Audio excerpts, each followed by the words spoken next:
Hey there, restaurant pros. It's Dave Scott Peters, and welcome to episode 23 of the Restaurant Prosperity Formula. I've been coaching restaurant owners since 2003, and the Restaurant Prosperity Formula is based on what the most successful restaurant owners I've worked with do on a daily basis to achieve their success.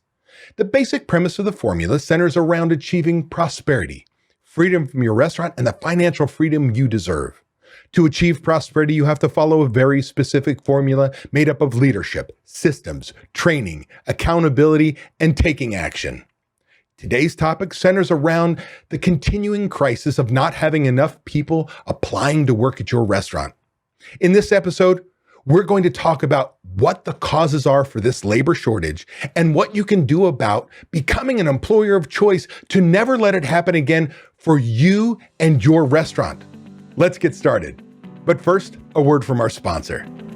This episode is being brought to you by Repeat Returns. If you're a restaurant owner of a medium to high volume independent restaurant, multi-unit or franchise operator, and you're looking for a proven and realistic solution to attract, grow, and retain customers, then you need to visit Repeat Returns. Repeat Returns is a modern marketing platform created by a restaurant owner for restaurant owners. It studies each customer's habits and patterns, predicts the most profitable outcome for your restaurant every single day, and deploys the marketing to make that happen. You'll never lift a finger. To see if Repeat Returns is right for you, visit repeatreturns.com/DSP. I wanted to address the major challenge the hospitality industry is experiencing here in the United States as the states are opening back up and restaurants are experiencing huge sales increases. That challenge is we can't find people to hire and are extremely short-staffed. This creates way more problems for restaurants than just being short-staffed. It means owners are still working in the business since COVID-19 business restrictions went into place back in March of 2020. Like, I want you to work on your business, not in it. And so now when we got into the COVID business restrictions, we started cutting our staffs. We reduced our management team. We reduced our number of employees. We were to go only, delivery, whatever it may be. We learned how to operate more efficiently, but it also meant in order to survive, many restaurant owners had to get back into the trenches, work a line position in order to really save their businesses. Now it also means we're still short-staffed. Right? Causing managers to be overworked and short-tempered. Because as we only have so many employees and we start scheduling them over and over again, and we're feeling the pressure, we as management start to bark at our employees. We start to get tired and so on. It means line employees are tired. I mean, think about it. As a cook, they're regularly scheduled overtime now, right? So many of us are so short-staffed that overtime is almost a guarantee, but to a point in time where we work so many hours in overtime that even though the money's fantastic for a line cook, man, there's only so many hours we can work in a row that we start to get really resentful for showing up to work. Front of house employees, there's not much difference. See, normally a front of house employee, like in a full service restaurant, a server, if you could walk in as a server and not do side work your shift, make money, and leave and not have to do any side work, man, that is a server's dream. But instead, they're now approaching, first time in my career I've ever seen it, servers approaching 40 plus hours of work, often in some places even more. Now, granted, they're kicking ass. I've got members who their servers are making $500 a week, $600 a week, just crushing it. I've got other members that are making $500. They've got servers making $500 a shift, absolutely destroying the numbers I've seen. But the fact of the matter is this, whether it's you're making $500-$600 a week or $500-$600 in a day, when you start working all those hours, you get tired. This is not easy work. It is physically taxing, let alone mentally, and we'll talk about that. See, it means the number one reason line employees work in the restaurant industry is flexibility. That's been taken away, right? Because all of a sudden we're working these people over and over and over again because we only have so many. So now they become a number, somebody who can fill in a spot on a schedule. It means our guests are becoming short-tempered because of long ticket times, and service levels have dropped off because we're just trying to survive the day. So our front of house team, right? Our team members, whether servers, bussers, hosts, cashiers, And our managers, they're getting yelled at by our guests, right? The stereotypical Karen. There's more Karens out there today than ever. And they're berating our team. They're like, what the hell do I want to do this for? And all these add up, right? As these all add up, what do you get? What do you do? What do you do to get potential new hires? Because these new hires, potential new hires, would rather get a job at, say, Amazon, a fulfillment center, a warehouse job, where they could earn up to $17 an hour, get a signing bonus plus benefits, without all the negatives of working in the restaurant industry. See, some of that already happened when you trimmed down your staffs with COVID. They got out of the business and they're thinking, why do I want to come back? How did we get here? Well, compared to other industries, we generally have lower starting hourly wages. Now, it doesn't mean we're not paying well. It depends on where you are, tip credit, not tip credit, where you have a tip pool, or you're paying above average. But the truth of the matter, as an industry in a whole, we've consistently paid less than most other jobs. They're bad managers or no managers at all. See, this is where, let's say we have no managers. The team members, they have to run the roost. So we've got that one employee that has got that powerful personality, and people start to resent because they're doing more or they're stealing tables. They're just more aggressive. And maybe we throw more employees at it because we don't have supervision to make sure everything gets done, which bleeds us at the labor clock. But we also have people trying to manage each other as peers. Or maybe we've got managers, and because we don't have systems in place, we didn't give them training. Maybe that new rookie manager we anointed with that magic fairy wand, and they treat people like shit because that's how they were treated. We kind of, like this self-fulfilling prophecy, we just keep treating people badly, and we treat them badly because that's how we were treated, and it just keeps going on and on and on. It comes because of long hours of hard work. Like I talk about how I don't belong in a kitchen. One of the reasons I don't want to work in a kitchen is it's hot, there's no windows, there's no communication, it's often, high pressure, and you do that over and over and over again. Where as a server, I'm a bad server, I'm a great bartender, or at least I used to be. I'd be a good bar back for you right now. But the fact of the matter is this: carrying trays and clearing tables and moving really quickly and doing whatever I can, it's long, hard work. It's also because, we now have this new adversarial relationship with our guests. It started with mask mandates. I don't care what side of the fence you are and what you believe in and don't believe in. The fact of the matter is, we had regulations. Government said wear a mask for health reasons, all these good intentions, but you had people who didn't believe in them and they fought you. We saw over and over and over again videos on the internet of the Karens of the world who were fighting line employees who were just doing their damn job. And those line employees are your line employees.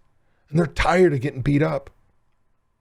So to understand why this is affecting our industry so badly, I want to get academic with you for a minute and talk about Herzberg's motivation hygiene theory. Yeah, I said it. Herzberg motivation hygiene theory. Well, who is Herzberg? Well, if you go on wikipedia.com, they say Frederick Irving Herzberg was an American psychologist who became one of the most influential names in business management. His 1968, I said it, 1968 publication, One More Time, How Do You Motivate Employees, has sold over 1.2 million reprints by 1987. And was the most requested article from the Harvard Business Review. So you get the picture. This is a sought out business principle. How do we motivate our people? The basic gist of Herzberg's motivation hygiene theory, that is just a mouthful, isn't it? Herzberg's motivation hygiene theory, make sure you look it up, is that there are two types of motivation. There's hygiene factors, otherwise known as maintenance factors, and motivation factors. Well, hygiene factors, what he says is if these factors are absent, if they're absent from your business, they're demotivators. So these are musts. You must have these things in place. And he goes in and he talks about its supervision, fair compensation, good working conditions, interpersonal relationships. These are musts. When these things are gone, you've got demotivated people. Now, he says there's motivation factors is the second piece. And when these are present, you will motivate your people. But there's an asterisk there. Having more of one of these things or all of these things doesn't motivate people more. So it's really important to understand that we just need to take care of them. And those are recognition, responsibility, achievement, advancement, and work itself. When you look at the challenges we face in the hospitality industry right now against Herzberg's theory, I think you can quickly see as an industry, we've got to change. The other big epiphany is there's no quick fix to this problem. There is no quick fix. I know you're out there searching on the internet. How do I fix this employee problem? How do I do it? How do I do it? There is no quick fix. But a part of that epiphany is that it can be fixed if each restaurant works towards becoming an employer of choice. What is an employer of choice? It's a restaurant where everyone wants to work there. It's a restaurant where guests and friends ask team members who work in your business right now if they like working there.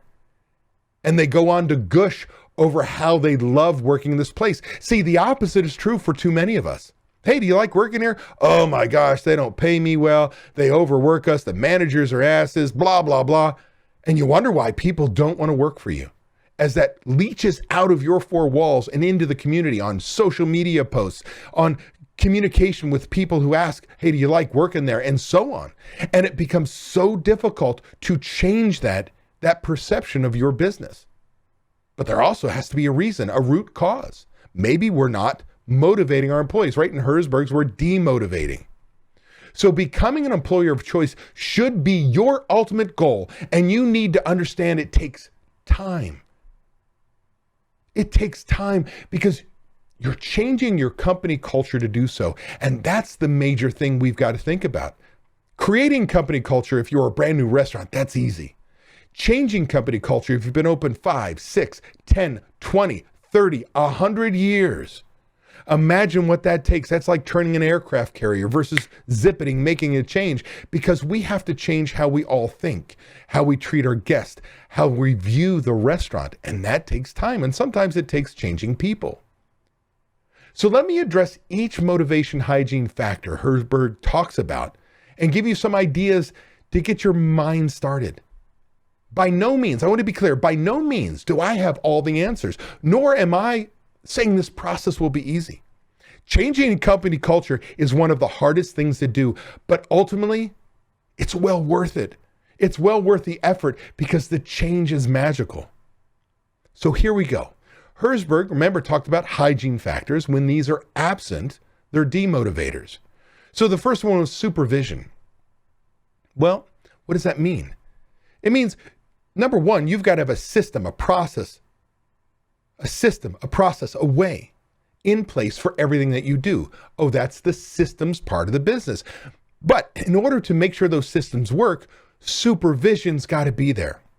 We've got to have supervisors. I like in a perfect world, which we don't live in. But if I have the money and I can put that budget together, I want a plainclothes manager on every shift. See, whether they're training as a manager in training, an MIT, a shift supervisor, whether they're a salaried manager, chef, GM, don't care what it is, there is a plainclothes manager on every shift because they ensure the process is working. See, the opposite is true, is when I throw money at it and I don't have money for managers, I actually bleed labor faster because I throw more inline employees out there to make sure all the tasks get done. But nobody is paying attention, so everybody's bleeding the clock. We're not being efficient. Nobody's making sure table 22 got their drink order or that the check was dropped on time. We don't look in back of house and make sure the plates are coming out right and on time. Nobody's paying attention. So all of a sudden, our guests get a bad experience. And when they get a bad experience, can I talk to the manager? Oh, we don't have a manager working. And how that hurts your Yelp reviews and others. So the truth of the matter is, great supervision ensures that everybody's working towards the same goal, following the same systems, giving the guest ultimately the best experience possible. It controls costs, whether it's labor or food or liquor costs. It ensures our steps of service are followed, that we create great memories. You must have good supervision. It is critical. Next, he talked about fair compensation. And now I want to be very clear about this. Listen to the words, fair compensation. That does not mean we've got to overpay. We've been talking about this in past podcasts, in my group coaching program, and on discovery calls when I talk to restaurant owners on a daily basis. And this major concern, hey, should I raise my wage? Now, I get it. First of all, as an industry, I said we probably underpay in many respects. And with $15 minimum wage starting on the coast and making their way in, you'll be at $15 at some point in time. It will happen. It's not a matter of if, it's when. But the truth of the matter is this. Let's say I'm in a $7 minimum wage state. Do I go to 15 like that? No. Now, if you are paying $7 and everybody else is paying $7, and that's fair compensation for your marketplace, then that's fair.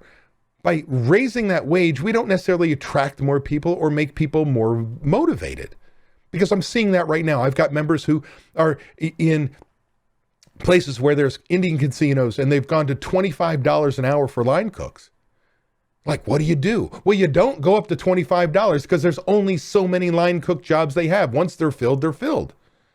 So I don't need to knee-jerk reaction and raise my wages to compete with some casino that has lots of money coming in, very different than we do, to compete.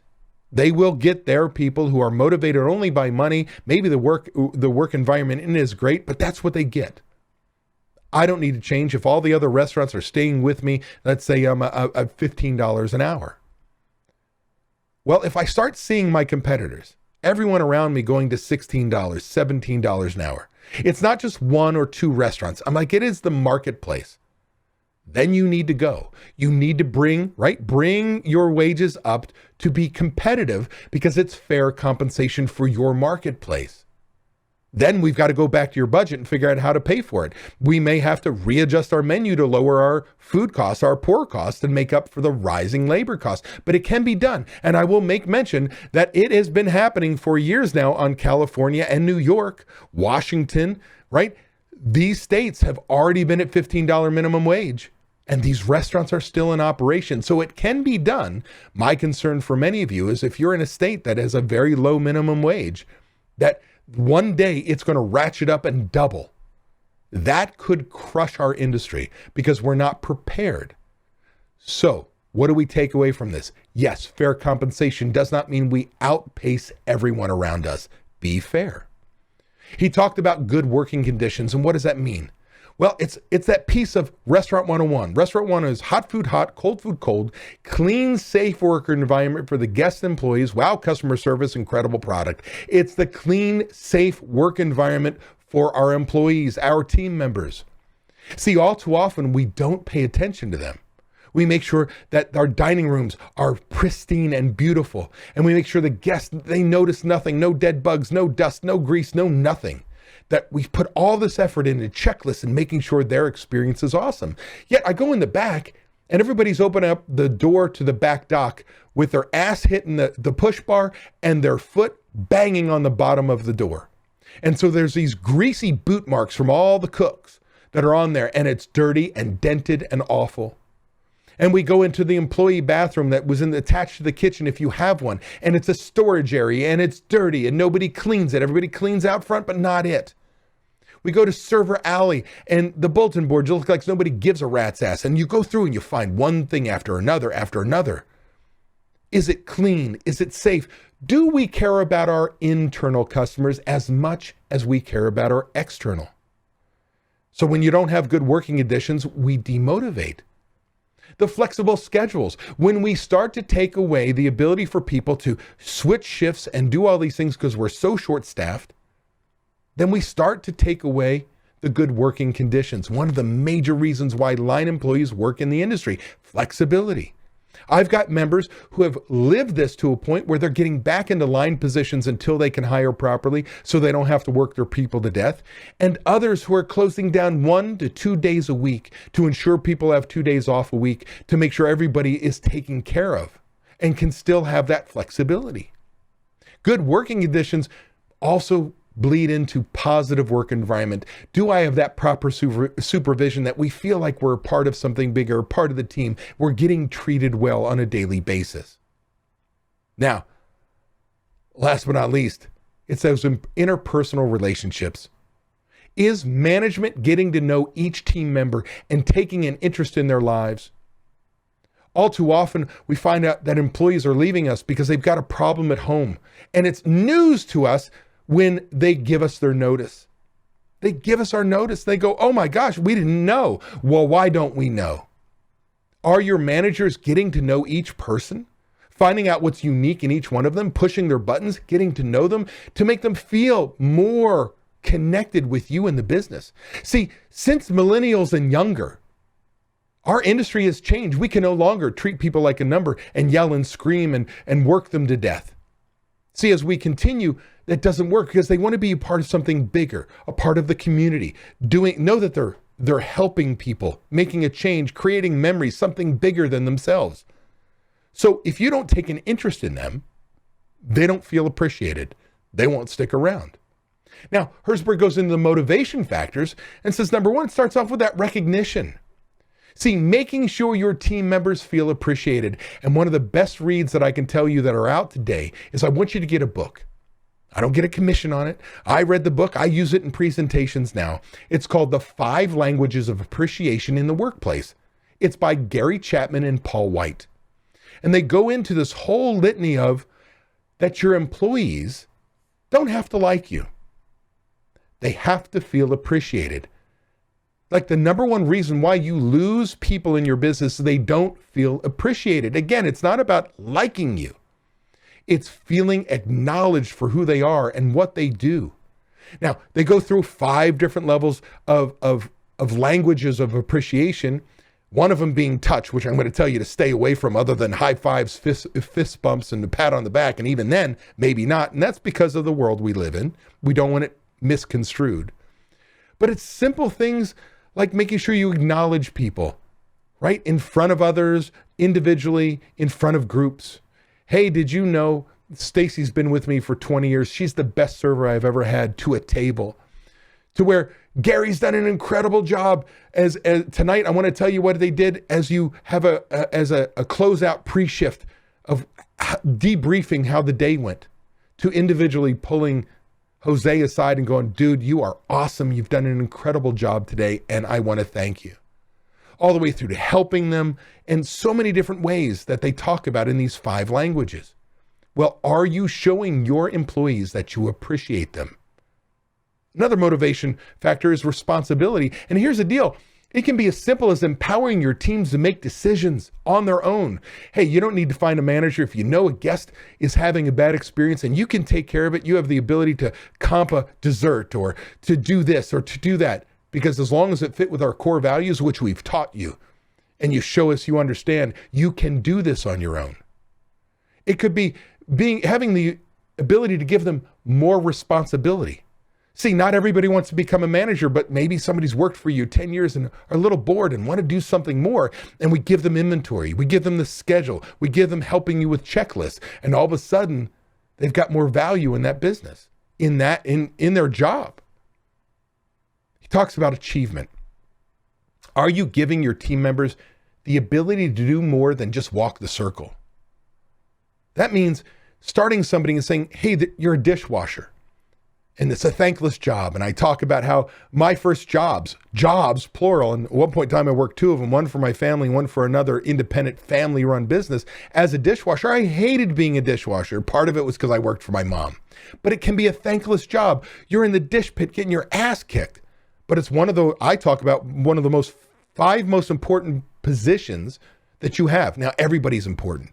But on a busy night, if a dishwasher isn't on their game, you don't have pots and pans, you don't have plates, you don't have glassware, you don't have silverware, you can't take care of your guest. This person is integral, but it's thankless sometimes. Just getting your ass kicked and it's wet, it's hot, it's go, go, go.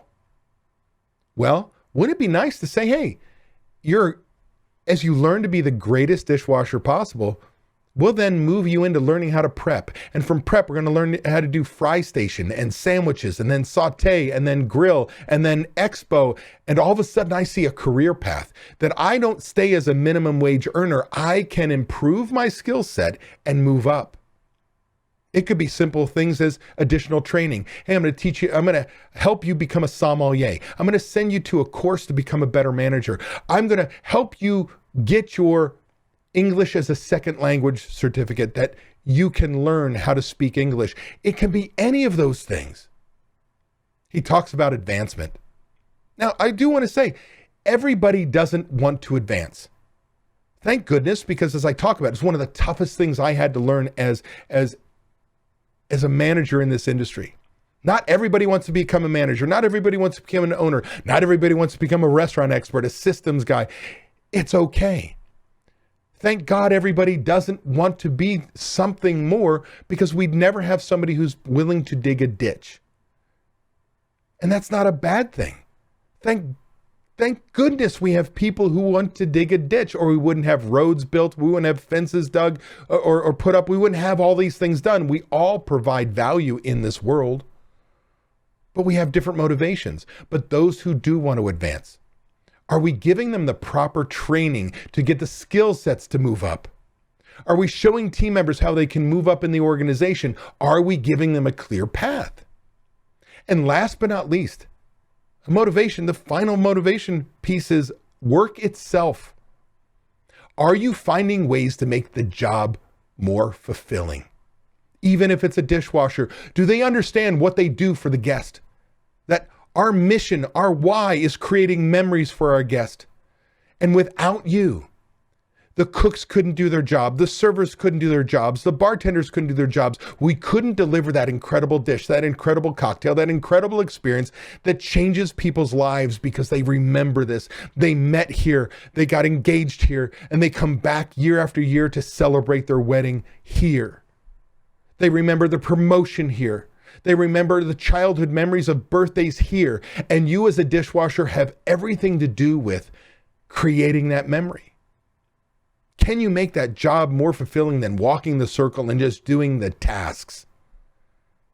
See, restaurant owners, as a leader of your business, you can't blame outside factors for your staffing woes. Yes, we can talk about COVID, how it did this. We can talk about, other things. But the truth of the matter is, you can't blame outside factors for your staffing woes. Yes, depending on when you're listening to this podcast, the federal government may still be giving the unemployed an extra $300 for remaining unemployed. Yes, the backbone of our industry, women in the workforce, have been stuck at home because their kids are attending school on a computer.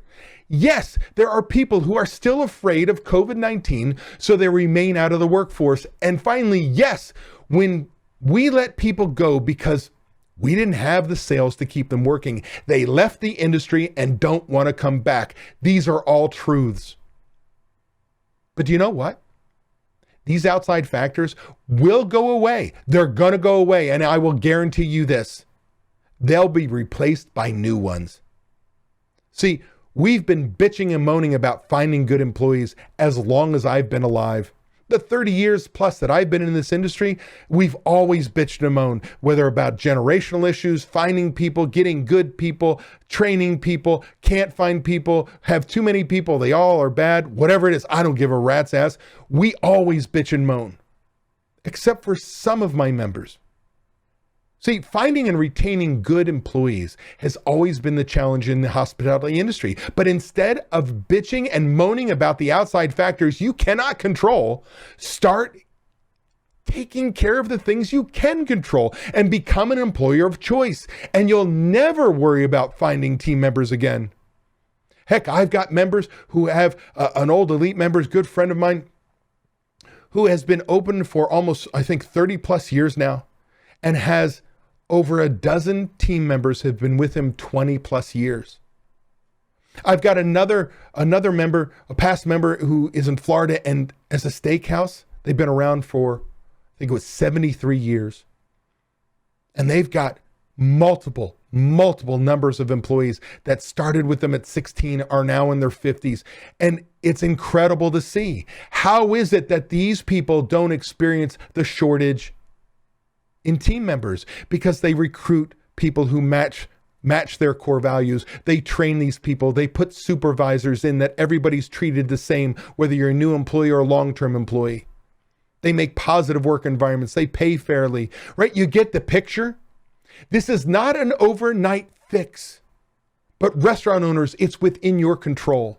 So yes, you may have to raise your wages, but how do we do that? We put a budget together and find out how we're going to be able to afford that, how quickly we can do that, what we're going to do to roll that out. But we've got to train people. We've got to put management in place. We need to put systems in place.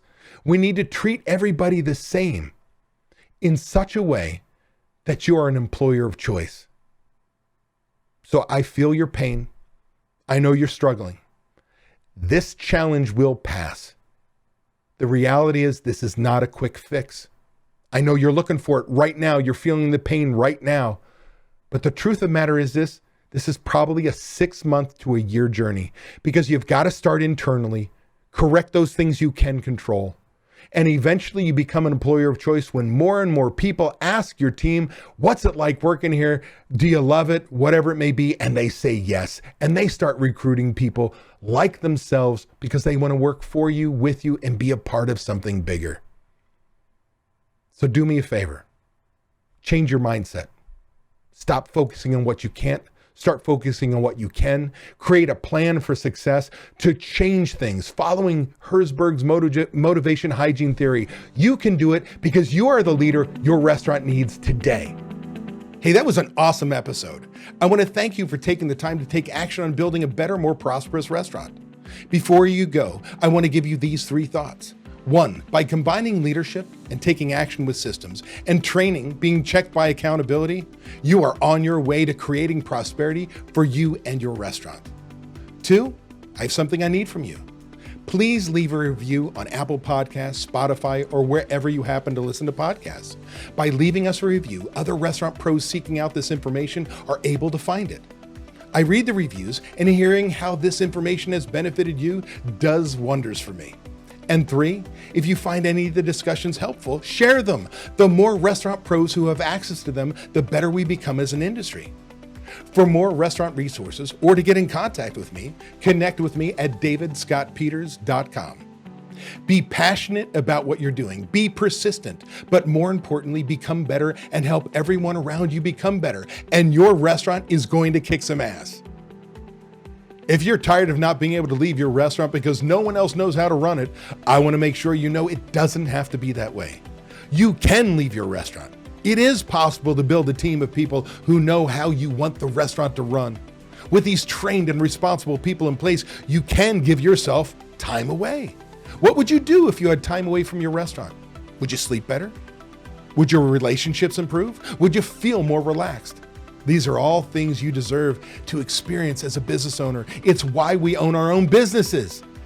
If you would like to learn how to own a restaurant that doesn't depend on you to be successful, click the link in the description to watch a free training course that teaches you exactly what you have to do. Also, be sure to subscribe to get my weekly tips and watch these 2 videos to get more information and guidance for running a successful restaurant.